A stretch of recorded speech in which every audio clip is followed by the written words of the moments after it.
열왕기상 17장 시냇가의 숨고라는 제목으로 말씀 전하겠습니다. 본문에서 엘리야입니다. 어떠하느냐? 하나님이 엘리야를 인정합니다. 어느 정도냐? 엘리야는 죽지 아니하고 승천하게 됩니다. 그 모습이 화려한데 그 제자 엘리사가 지켜보는 가운데 엘리야는 불말과 불병거를 타고 승천하게 됩니다. 이뿐만이 아니었습니다. 예수님께서 이 땅에 임하실 것인데 누가 주님이 오실 길을 준비할 것인가? 이에 대하여서 말라기에서에 보게 되면 보라, 하나님의 크고 두려운 날이 이르기 전에 내가 선지자 엘리야를 너희에게 보내리라고 알리고 있습니다. 그리고 이 땅에 오신 예수님께서 변화산에 이르셨을 때에 예수님이 영화로운 모습으로 변하시게 되는데 그때에 구약의 두 인물이 함께 등장하게 됩니다. 그게 누구인가? 모세이고 그리고 엘리야입니다. 이 두 사람은 공통점이 있는데 무엇인가? 백성들은 그들을 미워하여서 경우에 따라서는 이 두 사람을 저주하게 됩니다. 그러나 모세와 엘리야는 백성을 떠나가지 아니하고 여전히 백성을 돌보며 사명을 감당하게 됩니다. 심지어 모세는 하나님을 향하여서 이제 그들의 죄를 사하여 주시옵소서. 그리하지 아니하시면 원하건대 주께서 기록하신 책에서 내 이름을 지워버려 달라고 요청하기도 합니다. 이것은 참 대단한 모습이라고 할 수 있습니다. 이에 반하여서 엘리야에 대하여서 성경이 또 가르치는 것은 평범하다라는 것입니다. 야고보서에 보게 되면 엘리야가 우리와 성전이 같은 사람이라고 알리고 있습니다. 오히려 하나님께서 그들을 통하여서 일하셨고 또한 엘리야로 말미암아 승리하게 하셨다라는 것을 강조하고 있습니다. 신자 역시도 마찬가지입니다. 신자라고 해서 탁월한 것이 아닙니다. 오히려 신자 역시도 평범하고 경우에 따라서는 다른 사람에 비하여서 부족한 부분이 있습니다. 그러나 하나님께서 준비하시고 또 나아가 하나님께서 놀라운 방법으로 일하시게 됩니다. 따라서 신자는 하나님을 가까이 하게 됩니다. 그러나 때때로 신자가 외롭게 됩니다. 사람들이 떠나가고 오직 나만 하나님을 섬기는 것만 같습니다. 그러나 신자는 사람의 뜻을 이루는 것이 아니라 하나님의 뜻을 이루기 위하여서 부르심을 받았다라는 것을 잊지 아니하게 됩니다. 여전히 세상이 신자에 대하여서 오해하고 또 비난하기도 합니다. 이처럼 신자가 이 땅에서 무수한 반대에 직면하기도 합니다. 그때의 신자는 자신을 변호할 것인지 또는 침묵할 것인지를 선택하게 됩니다. 그러나 사람들은 흩어지는 바람과 같아서 신자가 고독하다라는 것은 오히려 신자가 함께하는 그림자와도 같습니다. 예수님을 보면 어떠하느냐? 예수님께서 홀로 사역하시는 모습, 모두가 다 떠나가고 홀로 십자가의 짐을 지고서 걸어가는 모습을 우리가 발견하게 됩니다. 그렇다라고 해서 예수님께서는 실망하시거나 좌절하지 아니하시게 됩니다. 여전히 예수님은 의로우신 하나님을 바라보게 됩니다. 따라서 신자는 예수님을 따라서 세상으로 돌아가지 아니하게 됩니다. 만일 교인이 세상으로 돌아가면 어떠하느냐? 무슨 일이 일어나느냐? 사람들은 교인에 대하여서 궁금해하며 테스트하게 됩니다. 사람들은 교인의 본심을 알고 싶어하고 또 나아가 교인의 신앙을 무너뜨리고자 하게 됩니다. 이처럼 신자가 마주하는 일상은 투쟁이 되어지게 됩니다. 우리는 이 땅에서 신앙을 지키면서 진리를 위하여서 싸우게 됩니다. 그리고 우리는 어떠한 시련을 만나더라도 우리에게 부여된 진리를 사수해야 될 것입니다. 에베소서에 보게 되면 너희는 열매 없는 어둠의 일에 참여하지 말라라고 알리고 있습니다. 이것은 모든 시대에 적용되어지게 되는 하나님의 요구가 되어지게 됩니다. 따라서 신자는 버틸 것이고 마지막까지 하나님에게 충성해야 될 것입니다. 엘리야도 보게 되면 하나님 앞에 인정을 받지만 그 신앙 여정이라는 것은 매우 험난하였고 때로는 엘리야까지도 좌절하게 됩니다. 그러나 엘리야는 전적으로 하나님을 의지하게 됩니다. 우리도 중간에 포기하지 아니하게 됩니다. 혹 누군가가 중도에 포기하게 된다라고 하면 그는 자신에게 주어진 모든 것을 잃어버릴 뿐입니다. 우리는 하나님의 일꾼으로서 부르심을 받았습니다. 따라서 우리는 하나님의 편에 서서 인내하게 됩니다. 그러면 무슨 일이 일어나느냐? 하나님께서 우리의 삶에 개입하시게 됩니다. 하나님은 신자의 고통을 아시고 또 나아가 고통받는 신자를 긍휼히 여기시게 됩니다. 따라서 우리는 실패할 수가 없습니다. 오히려 우리는 환난으로 말미암아 기뻐하며 우리에게 임할 승리를 찬송하게 됩니다. 이 일에 대하여서 우리는 서두르지 않습니다. 세상은 여전히 바쁘고 빠르게 됩니다. 사람들은 사회에서 속도를 내고자 하게 됩니다. 학업이라든지 진로라든지 사람들이 속도를 내야 되는 일들이 많습니다. 그런데 누군가 사회의 속도를 맞추지 못하게 되면 그는 세상에서 도태되어지게 됩니다. 따라서 사람이 속도를 맞추고자 노력하게 됩니다. 이 일에 대하여서 사람들은 진지하고 잘하고 싶고 또 때로는 실패가 두렵기도 합니다. 그러나 신자는 세상의 속도에 얽매이지 않습니다. 오히려 신자는 약속을 따라서 걸음을 띄게 됩니다. 그러면 하나님께서 우리와 함께 하시고 우리에게 예비된 은혜를 베풀어 주시게 됩니다. 그때부터 우리의 삶이 달라지게 됩니다. 이처럼 우리에게 있어 전환점이라는 것은 무엇인가? 그것은 나의 노력이 아니라 하나님의 은혜라는 것입니다. 따라서 우리는 낙심하지 아니하고 거친 폭풍 가운데 속에서도 오히려 엎드려 하나님에게 간구하게 됩니다. 요한 1서에 보게 되면 무엇이든지 구하는 바를 그에게서 받나니 이는 우리가 그의 계명을 지키고 그 앞에서 기뻐하는 것을 행함이라라고 알리고 있습니다. 사람들이 하나님 앞에 구하는데 우리가 할 일은 구하는 것으로 그치는 것이 아니라 그 앞서 하나님의 말씀을 지키며 하나님께서 기뻐하는 일을 행하는 것이 우선되어야 될 것입니다. 그런데 사람들은 이 사실에 대하여서 모르고 하나님의 계획에 대하여서는 외면하게 됩니다. 그럼에도 하나님께서는 순종하는 자를 기다리시며 약속하신 바를 이루고자 노력하시게 됩니다. 우리는 세상의 칭찬에 현혹되지 아니하고 또한 세상의 비난에도 흔들리지 아니하게 됩니다. 오히려 우리는 하나님께서 지금 나에게 무엇을 원하시는가에 관심을 기울여야 될 것입니다. 그렇더라고 하게 되면 우리가 가야 될 길이 보이게 되고 우리가 행할 바를 깨닫게 됩니다. 잠언에 보게 되면 너는 범사에 하나님을 인정하라. 그리하며 하나님이 너의 길을 지도하시리라라고 알리고 있습니다. 우리는 아직도 끝나지 않은 신앙 여정 가운데 매일의 순간 최선을 다해야 될 것입니다. 본문에서 두 가지로 봅니다. 첫째로 신자는 하나님의 계획을 믿고 따르게 됩니다. 본문에서는 엘리야가 마주하는 시대를 설명하고 있습니다. 어떠하느냐? 시대는 어둡고 암울합니다. 사람들을 살펴보면 그들은 죄악 가운데 빠져 있게 되고 특별히 그들은 하나님을 떠나서 헛된 우상을 숭배하게 됩니다. 가만히 보게 되면 저마다 사람들은 종교적 악을 행하게 됩니다. 신자는 종교적 악으로부터 분리되어야 될 것입니다. 왜 그러하느냐? 종교적 악만큼 하나님을 모욕하고 불쾌하게 만드는 악이 없기 때문입니다. 그래서 하나님께서는 부지런히 선지자를 보내게 됩니다. 그리고 무엇하느냐? 두 가지를 가르치게 되는데 죄를 폭로하고 또 나아가 심판을 선포하게 됩니다. 이에 대한 사람들의 반응은 어떠하느냐? 누군가는 수용할 것이나 그러나 대다수는 반발하게 됩니다. 특별히 아합이 어떤가? 아합은 강하게 반발하게 됩니다. 이로써 서로 간에 갈등하게 되고 충돌하게 됩니다. 특별히 이 시대의 우상 숭배는 국가 정책입니다. 따라서 모든 백성이 따라가야 될 것입니다. 그러나 유독 한 사람 엘리야가 반대하고 또 엘리야가 백성들 가운데 선동하고 있습니다. 이에 대하여서 아합은 강하게 보복하고자 합니다. 그래야 나라가 안정되어질 것입니다. 그러나 신자는 하나님의 일꾼으로서 하나님의 음성을 경청해야 됩니다. 하나님께서는 이미 계획을 세우셨는데 그게 무엇인가? 가뭄입니다. 비가 내리지 아니할 것이고 또한 이슬도 내리지 아니할 것입니다. 그렇다고 하면 온 땅이 황폐해지게 됩니다. 그 기간 역시도 길게 되는데 몇 달이 아니라 수년에 이르게 됩니다. 언제 끝날지 모르기 때문에 더욱더 사람들은 두려움을 느끼게 됩니다. 그렇다고 하면 왜 하나님의 계획은 가뭄인가? 재앙이라는 것은 많고 재앙을 통하여서 때때로 하나님께서 이 땅을 다스리시는데 특별히 가뭄을 통하여서 그들이 섬기는 우상의 정치에 대하여서 드러내고자 하게 됩니다. 사람들이 생각하는 바알이라는 신이 어떠하느냐? 바알은 비의 신입니다. 바알은 비를 내리고 비를 통하여서 땅의 소산을 풍요롭게 합니다.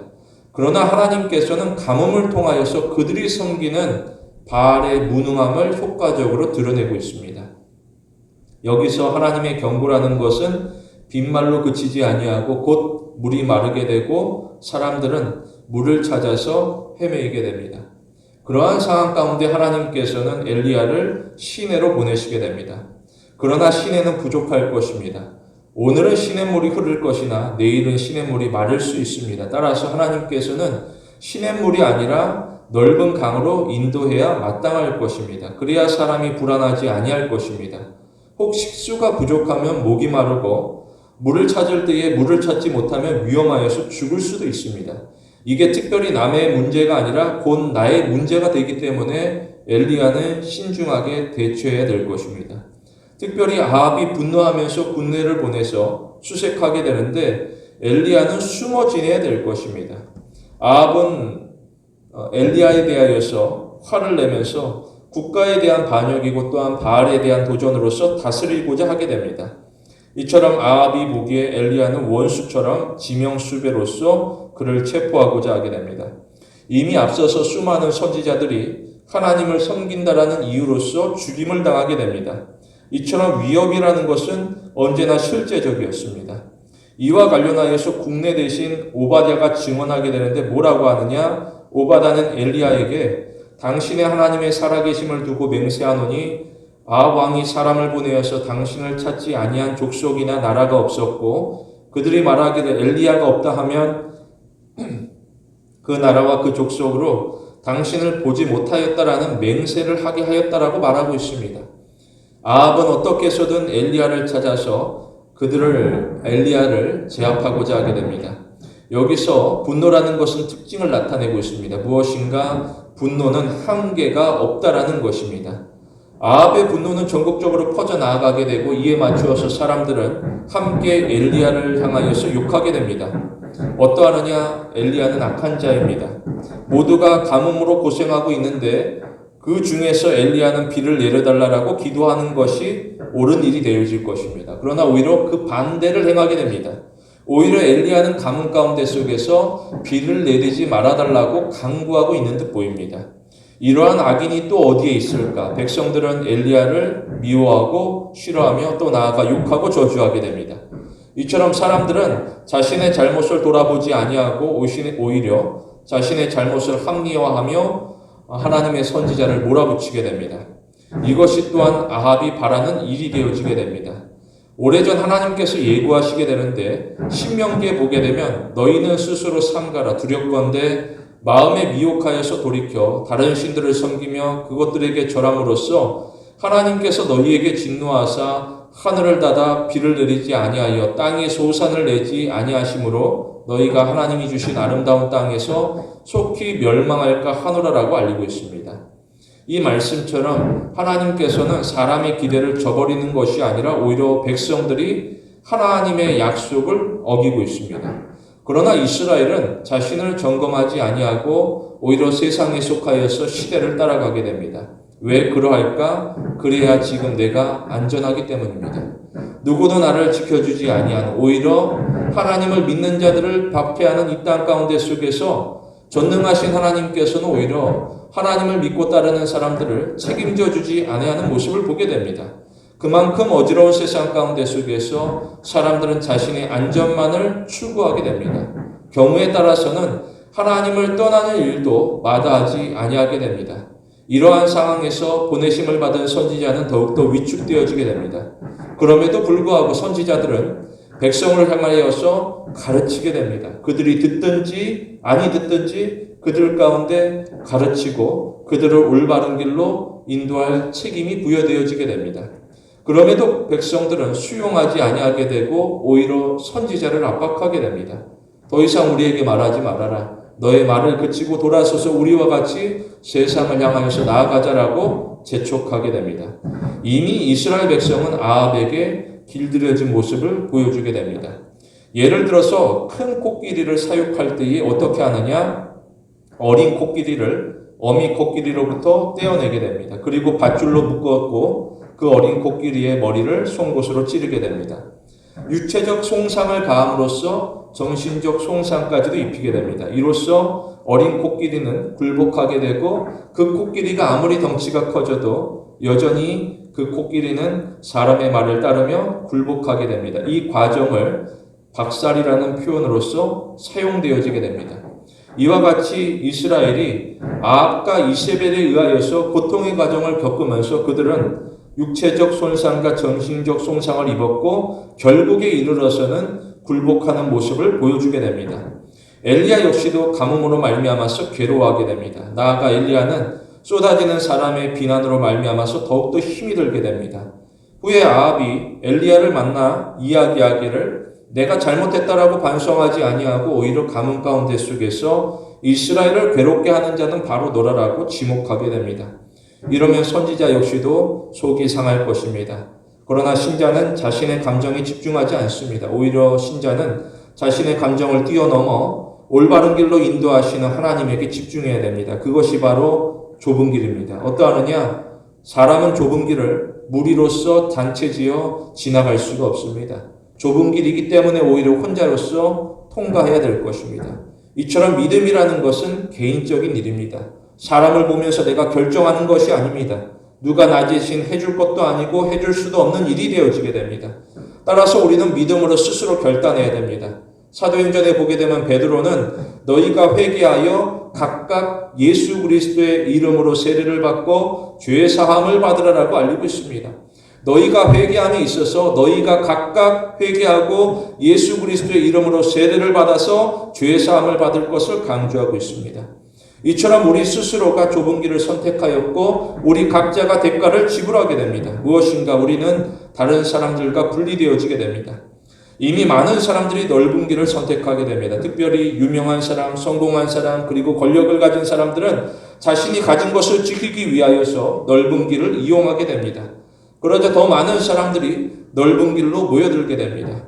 이처럼 많은 사람들은 신자와 함께하는 것을 거부하게 됩니다. 다시 말하여서 우리가 좁은 길을 선택하게 되면 사회적 대가를 치르게 됩니다. 그러나 우리는 사람들과 함께 가는 것에 우리의 마음을 쏟는 것이 아니라 우리 가운데 하나님의 함께 하심을 믿고 하나님의 인도를 따라 앞으로 나아가게 됩니다.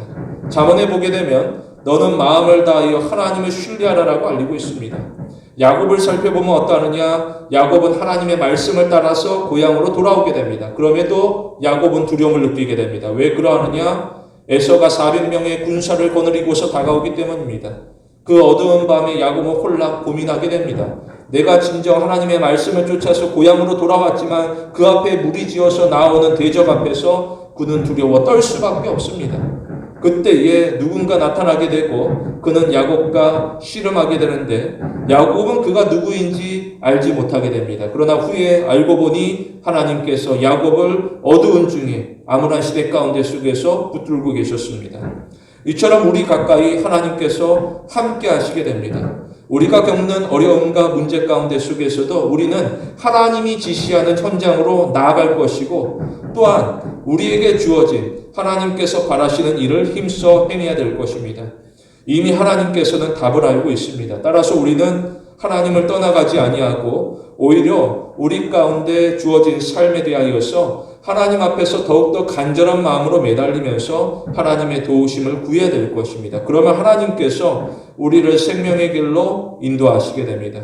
우리는 어려운 순간이 닥친다 할지라도 믿음을 지켜야 될 것입니다. 우리에게 있어 믿음이라는 것은 도착점이 아닙니다. 우리에게 믿음이라는 것은 출발점이 되어지게 됩니다. 우리는 순전한 믿음으로 출발하여서 하나님이 이루실 새로운 날을 맞이하게 됩니다. 둘째로 신자는 하나님의 계획을 의심하지 않습니다. 본문에서는 시대 가운데 마주하는 문제를 설명하고 있습니다. 무엇인가 문제는 마시는 물만이 아니라 양식도 되어지게 됩니다. 이에 대하여서 하나님께서는 준비하시게 되는데 어떠하느냐? 까마귀를 언급하시게 됩니다. 하나님께서는 까마귀에게 명령하시고 이에 까마귀가 엘리야를 먹이게 됩니다. 그것이 하루 이틀이 아니라 날마다 엘리야를 먹이게 됩니다. 그리고 정해진 시간 아침과 저녁에 이르게 되면 식사하게 되는데 그 식사도 정해지는 것은 떡과 고기가 설명되어지게 됩니다. 어떻게 보면 가뭄 가운데 속에서 풍성한 식사라고 할 수 있습니다. 이렇다라고 하면 어느 누구도 부러워하지 아니하게 됩니다. 그러나 과연 하나님의 말씀이 이루어질 것인가? 하나님의 말씀이 과연 성취되어질 것인가? 사람이 심란하게 됩니다. 사람이 곰곰이 생각해 볼 때에 하나님의 말씀에 뭔가 문제가 있어 보이고 이 일이 될 것인가 의심을 가지게 됩니다. 과연 까마귀가 이 일을 할 수 있겠느냐? 까마귀는 그저 새에 불과하게 됩니다. 사람이 새에게 아무리 말한다라고 해서 까마귀가 알아듣는 것이 아닙니다. 오히려 새는 여전히 자기가 하고 싶은 대로 행할 뿐입니다. 이에 대하여서 사람이 새에 대하여서 뭐라고 말할 수 있을까? 탓할 수가 없습니다. 특별히 이스라엘이 보기에 이 까마귀가 어떠하느냐? 이 까마귀는 탐욕스럽습니다. 어느 정도냐? 까마귀는 자기 새끼조차 먹이지 아니하고 자기 새끼가 부르짖어도 자신의 배만 채울 뿐입니다.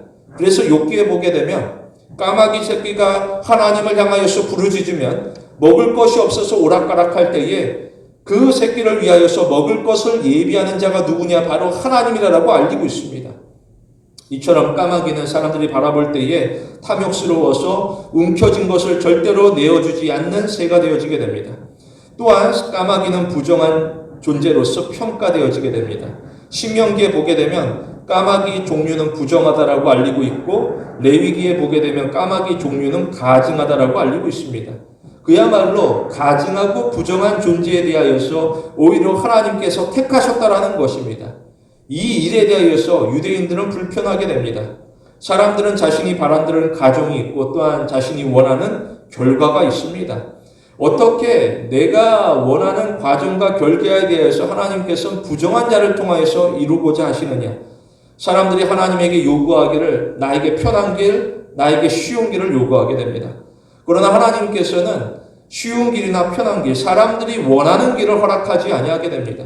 그러면서 사람들은 화가 나게 되고 오히려 하나님을 탓하며 원망하게 됩니다.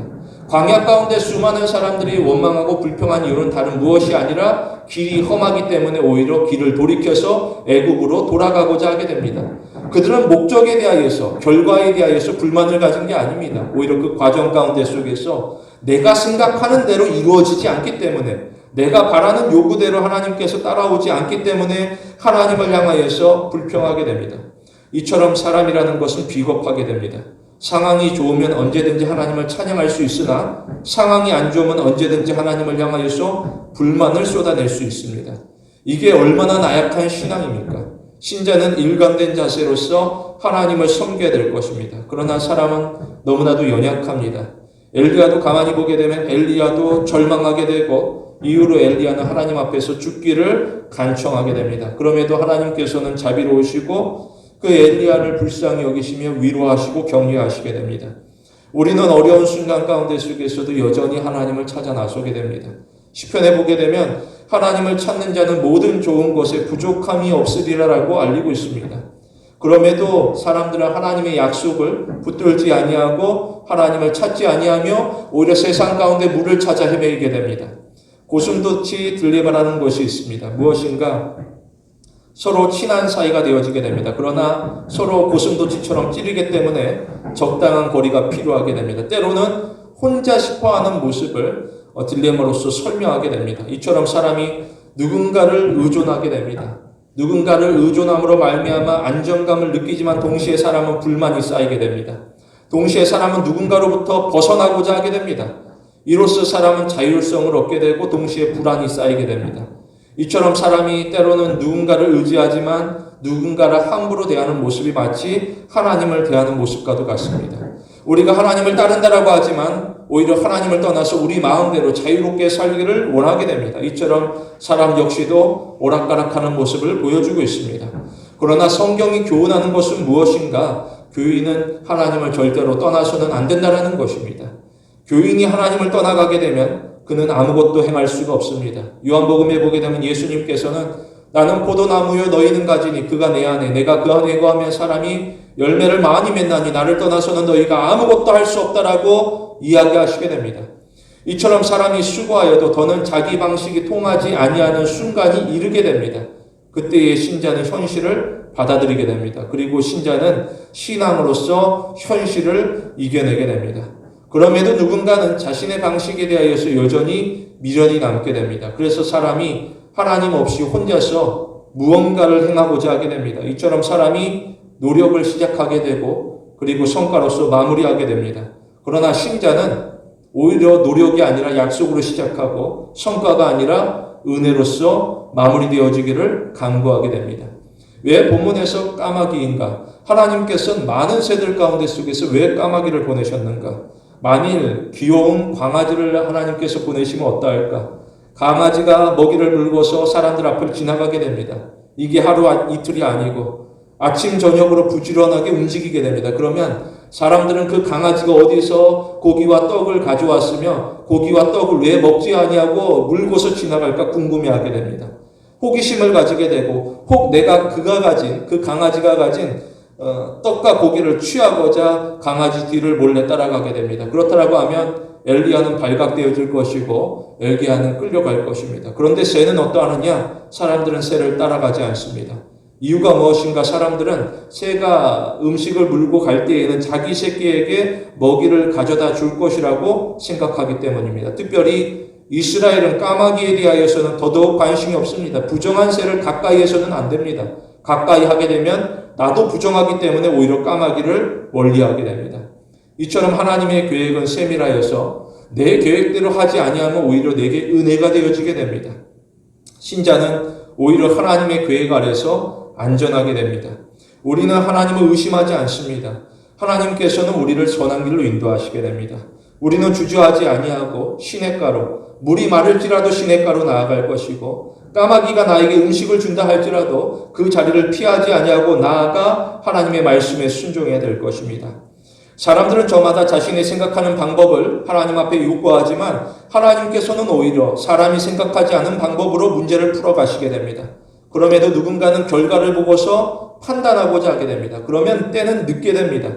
우리는 세상이 뭐라고 하든지 그리고 내 계획과 내 생각이 어떠하든지 언제나 신실하신 하나님을 경외합니다. 그것이 바로 우리의 사명이고 우리의 소명이 되어지게 됩니다. 전도서에 보게 되면 너는 오직 하나님을 경외하라라고 알리고 있습니다. 우리는 우리 자신을 하나님에게 기쁘게 맡기게 됩니다. 그러면 하나님께서는 우리의 신뢰를 결코 배신하지 아니하게 됩니다. 이 땅에서 수많은 사람들이 하나님을 배신할지라도 하나님께서는 믿는 신자를 결코 배신한 적이 없습니다. 이사야에 보게 되면 의롭게 행하는 자는 높은 곳에 거하리니 그의 양식은 공급되고 그의 물은 끊어지지 아니하리라고 알리고 있습니다. 높은 곳에 이르렀을 때에 과연 그의 양식이 어디 있고 물이 어디 있을까? 그러나 하나님께서 모든 것을 허락하고 준비하시니 우리가 행할 바는 오히려 하나님 보시기에 의롭게 행해야 될 것을 설명하고 있습니다. 오히려 우리는 하나님으로부터 내가 무엇을 받을까에 주목할 것이 아니라 내가 하나님 앞에서 하나님의 사람됨에 감사하게 되고 또한 자부심을 가지게 됩니다.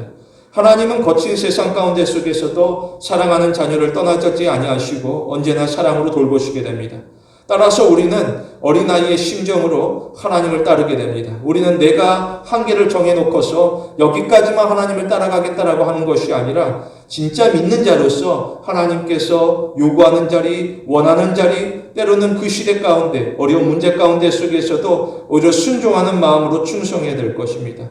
사무엘상에 보게 되면 하나님께서는 나를 존중히 여기는 자를 내가 존중히 여기고 나를 멸시하는 자를 내가 경멸하리라고 이야기하시게 됩니다. 우리는 악이라고 하게 되면 어떠한 모양이든지 버리며 하나님에게 칭찬받는 일꾼이 되기를 힘써야 될 것입니다. 우리 모두 불만이 아니라 순종을 선택하는 성도가 되길 원합니다. 사회가 부패한 가운데 속에서 신자가 부르심을 받게 됩니다. 이게 얼마나 힘들고 괴로운 일입니까? 아합의 시대가 어떠하느냐? 아합의 시대만 악한 것이 아니었습니다. 그 이후로도 보게 되면 북이스라엘은 선한 왕은 한 명도 없습니다. 오로지 악한 왕들로 가득하게 됩니다. 그러면 사람들은 늘 좌절하게 됩니다. 그렇다고 해서 사람들이 손 놓고 지내는 것이 아니었습니다. 나름대로 그들 역시도 노력하면서 희망을 꿈꾸게 됩니다. 그래서 북이스라엘은 언제나 왕조가 계속해서 바뀌게 됩니다. 지금 이 시대가 악하니 우리가 한번 새롭게 바꿔보자. 사람들이 저마다 희망을 품고서 노력하지만 오히려 시간이 흐를수록 그들의 희망은 꺾이게 되고 마주하는 현실 앞에서 실망만 더하여지게 됩니다. 이렇다라고 하면 사람들은 우울하게 되고 급기야 소망이 사라지며 더 이상 변화에 대한 시도를 포기하게 됩니다. 그러할지라도 부름받은 신자는 여전히 하나님 앞에서 겸손히 엎드려야 될 것입니다. 우리는 시대 가운데 속에서 구별된 자입니다. 우리는 악에 동조하지 아니하며 오히려 선을 행하고자 노력하게 됩니다. 시편에 보게 되면 악에서 떠나 선을 행하라 그리하면 영원히 살리라라고 알리고 있습니다. 사람들은 저마다 자신만의 문제가 있습니다. 그래서 사람이 무엇하느냐? 누구는 세상을 가까이 하고 이를 통하여서 문제를 해결하고자 노력하게 됩니다. 그러나 신자는 하나님을 우선하게 되고 하나님 앞에 더 가까이 나아가기를 힘쓰게 됩니다. 왜 그러하느냐? 결과는 세상이 정하는 것이 아니라 하나님께서 주관하시기 때문입니다. 따라서 신자는 하나님의 말씀에 순종하고 하나님의 때가 이르기까지 참고 견디게 됩니다. 이로써 우리는 하나님을 향한 신뢰를 드러내게 됩니다. 특별히 우리는 세상과 하나님 사이에서 저울질하지 않습니다. 신앙의 선조들 가운데 누가 그렇게 하느냐? 아무도 그렇게 하지 않습니다. 세상 가운데 세상이 좋으면 세상을 쫓아가고 하나님이 좋으면 하나님을 따라가고 그것은 신앙의 선조들 가운데 속에서 한 사람도 발견되어질 수 없습니다. 우리는 거룩한 삶을 추구하게 됩니다. 이로써 우리는 하나님과의 관계가 온전해지게 됩니다. 그렇다고 하면 우리가 무엇할 것인가? 우리는 더 이상 자신의 수고를 과시하지 않습니다. 오히려 우리는 내가 받은 하나님의 은혜뿐이라고 자랑하면서 증거하게 됩니다. 이를 위하여서 우리는 자신을 낮추게 되는데 어느 정도냐? 우리가 하나님을 위하여서라고 한다면은 나를 향한 모욕을 기꺼이 감수하게 됩니다. 그리고 나에게 가해지는 부당하고 가혹한 징계를 또한 받아들이게 됩니다. 매우 힘들고 어려운 일이지만 우리가 받아들이게 됩니다. 엘리야는 가뭄의 기간 가운데 속에서 운둔하게 됩니다.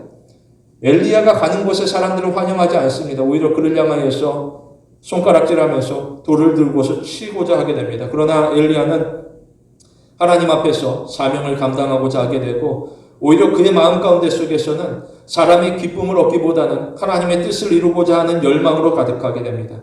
이처럼 엘리야는 하나님을 전적으로 신뢰하면서 하나님의 일꾼 되고자 노력하게 됩니다. 이를 위하여서 우리 역시도 부단히 하나님의 말씀을 들어야 될 것입니다. 듣지 아니하면 하나님의 뜻을 알 수가 없습니다. 이것이 우리에게 있어 훈련이 되어지게 됩니다. 매일매일 하나님의 말씀을 듣고자 노력하는 것. 이를 통하여서 우리는 세상으로부터 눈을 돌려서 전능하신 하나님을 바라보게 됩니다. 엘리야 역시도 죽기를 간구하였지만 그가 다시금 일어설 수 있는 이유는 무엇인가? 하나님의 세미한 음성을 듣고자 귀를 기울였을 때에 그에게 들려지는 말씀으로 말미암아서 그가 다시금 일어서게 됩니다. 이처럼 우리가 기억해야 될 것은 하나님의 말씀은 결국은 우리를 위하는 것이라는 것입니다. 우리를 새롭게 하게 하고 또 나아가 우리를 성숙하게 하게 됩니다. 로마서에 보게 되면 기록된 바 우리의 교훈을 위하여서 기록된 것이니 우리로 하여금 인내로 또는 성경의 위로로서 소망을 가지게 함이라라고 알리고 있습니다. 우리가 하나님의 말씀을 우리 가운데 적용함으로 말미암아서 하나님의 은혜를 누리게 됩니다. 우리 가운데 인내가 더하여지고 소망이 더하여지게 됩니다. 예를 들어서 우리가 몸이 아파서 괴로워할 때에 병원에 가서 진료를 받고 약을 받게 됩니다. 그런데 아무리 많은 좋은 약을 받더라 할지라도 그 약을 복용하지 아니하면 아무런 효과를 이룰 수가 없습니다. 이것이 같은 이치입니다. 우리가 말씀이 주어졌는데 그 말씀을 우리가 사모하지 아니하고 붙들지 아니하고 순종하지 아니하면 아무런 의미가 없게 되어지게 됩니다. 오히려 하나님께서 안타까워하시게 되고 오히려 우리에게 지속적으로 말씀하시며 우리의 마음밭에 말씀이 심겨지기를 간구하시게 됩니다. 우리는 혼란스러운 시대 가운데 속에서도 마음을 강하게 해야 될 것입니다. 그리고 우리는 마주하는 문제 가운데 속에서도 믿음으로 극복하기를 노력해야 될 것입니다. 우리에게 있어서는 오직 믿음밖에 없습니다. 하나님의 주어진 말씀을 내가 믿음으로 순종하겠다. 다른 대안은 찾을 수 없으니 우리가 믿음 위에 굳건히 서야 될 것입니다. 그러면 하나님께서 역사하십니다. 열왕기 하에 보게 되면 그런즉 너희는 알라. 곧 하나님이 아합의 집에 대하여서 하신 말씀이 하나도 땅에 떨어지지 아니하니라. 하나님이 그 종 엘리야로 하신 말씀을 이루셨다라고 알리고 있습니다. 하나님께서 그토록 말씀하신 그 모든 말씀은 다 이루어지게 되는데 특별히 누구를 통하여서 선포되어진 말씀인가? 바로 그 종 엘리야를 통하여서 우리도 이 땅 가운데 속에서 복음을 증거하게 됩니다. 복음은 하나도 떨어지지 아니하고 반드시 다 성취되어지고 이루어질 것입니다. 누가 이 땅 가운데 보내심을 받았느냐? 엘리야와 같이 말씀을 붙들고 말씀 가운데 세상에 나아가 복음을 전하는 자로 말미암아서 하나님께서 이 땅 가운데 다시 오실 예수 그리스도의 날을 준비하시게 됩니다. 우리는 어려운 문제로서 두려워하지 아니하게 됩니다.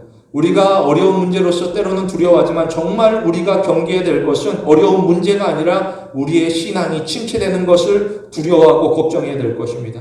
우리가 만약 어려운 문제를 만나더라도 여전히 하나님을 의지하고 있다라고 한다면 아직 끝난 것이 아닙니다. 그럼에도 누군가는 하나님의 뜻과 무관하게 스스로 포기하고 내려놓는 경우들이 있습니다. 우리는 나의 삶이 왜 이러한지 이해가 되지 않더라도 하나님이 나의 주권자 되심을 항상 잊지 아니하고 기억해야 될 것입니다. 이처럼 우리가 감정이 아니라 의지를 가지고서 하나님에게 헌신합니다. 때때로 우리가 뜨거운 열정을 가지고서 하나님을 섬긴다라고 하는데 그것이 과거가 되는 경우들이 얼마나 많이 있습니까? 오히려 우리는 어렵고 매일에 반복되는 일상, 지루한 삶 가운데 속에서도 오히려 뜨거움이 아니라 강인한 의지를 가지고서 하나님을 섬긴다라고 한다면 하나님께서 오히려 우리를 더욱더 귀하게 사용하시게 됩니다. 기억할 것은 어려운 선택일수록 언제나 강한 의지가 필요하다라는 것입니다. 우리는 강한 의지를 가지고서 하나님을 섬겨야 될 것입니다. 우리 모두 문제 넘어서 하나님께서 예비하신 승리, 또 나아가 시대 넘어서 하나님께서 이루실 새로운 날을 사모하는 성도가 되길 원합니다. 말씀을 맺겠습니다. 만일 우리가 이 땅에서 원치 않는 일상의 가뭄을 만나게 되면 그 가뭄 가운데 속에서 어떻게 이겨낼 것인가? 신명기에 보게 되면 내 교훈은 비처럼 내리고 내 말은 이슬처럼 맺히나니 연한 풀이에 가는 비 같고 채소 위에 단비 같다라고 알리고 있습니다.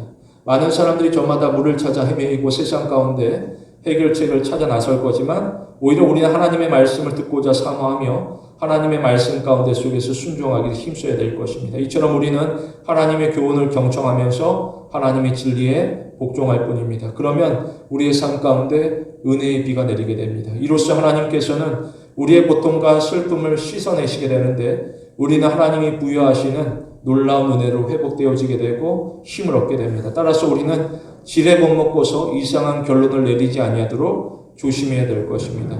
우리가 하나님을 따라갈 때에 때로는 혼란이 있을 수 있으나 그렇다고 해서 그것이 우리 가운데 영원하지는 않습니다.